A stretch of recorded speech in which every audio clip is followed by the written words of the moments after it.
Hi, this is Super3 and now the post-credit scene for Metal Gear Rising: Revengeance. And how's business?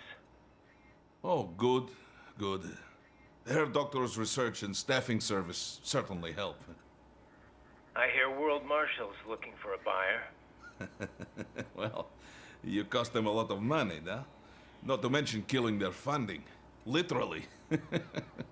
The breathtaking program is finished, but the larger company is not, I'm afraid.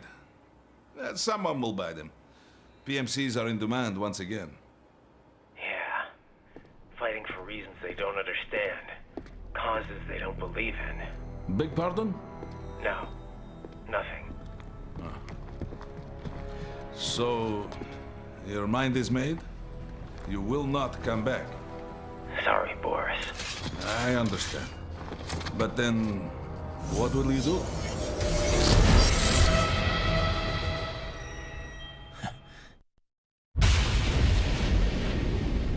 And there we have it. My own war to fight.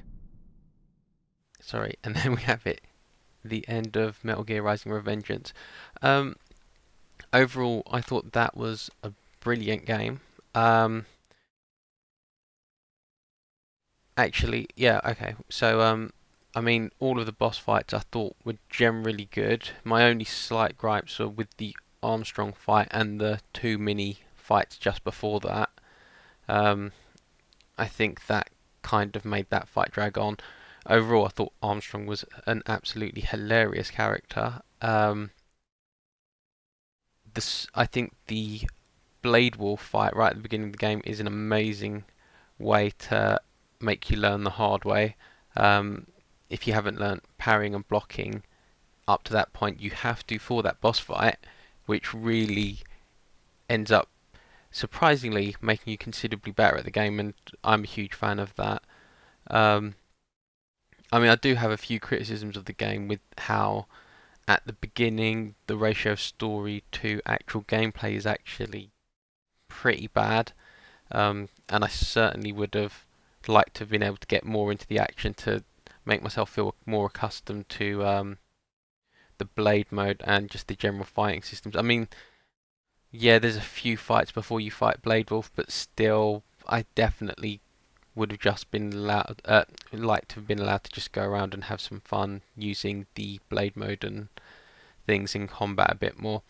Um, I mean, that said, I think it probably works in the game's best interest by limiting the number of fights you're having and not doing too many, because a lot of these games can just turn into you running into one arena after another, and I think that generally gets very repetitive and very dull. I mean, it's the kind of thing you notice when you play something like Uncharted 1 after you've played Uncharted 2, that essentially the game's just a series of corridors and you end up in a big arena, and then you just have a gunfight. I mean, the annoying thing is when you start looking at a game like that, even though typically that is what a lot of games are, um, it suddenly becomes a lot more apparent when it happens too much throughout a game, um, which, obviously isn't something that anyone really wants.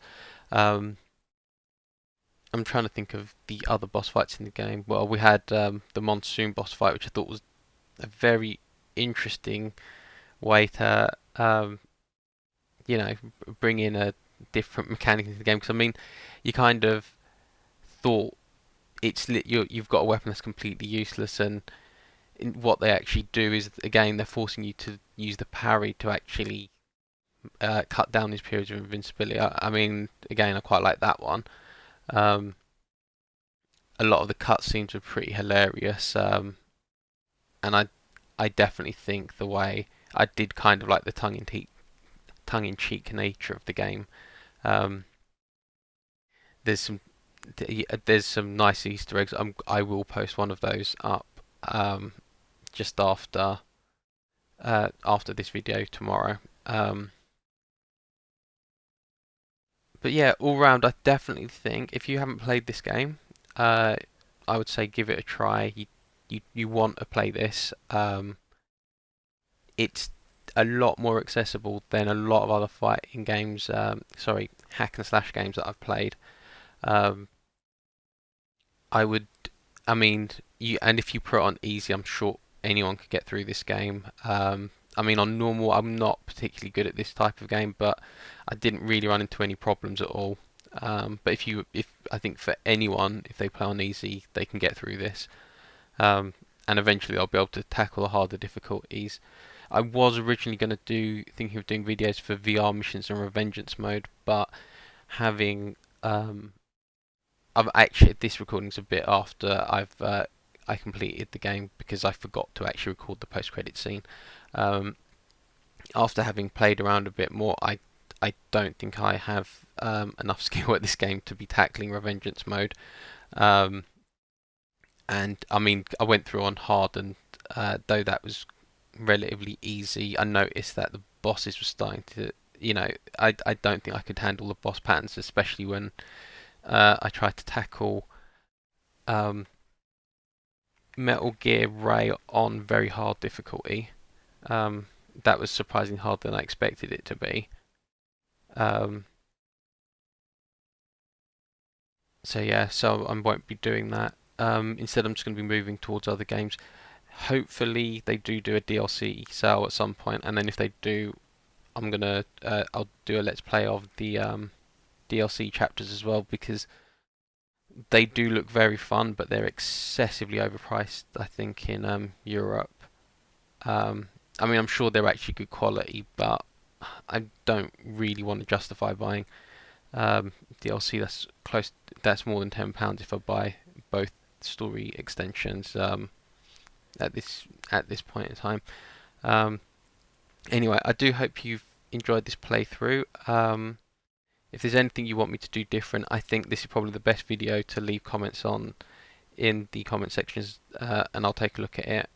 There will be, like I said, there will be one more video. I'm not going. I'm going to be talking a little bit, and it'll be a short video, just to show one of the Easter eggs that I thought was pretty funny. Um, anyway, thanks for watching, and bye bye.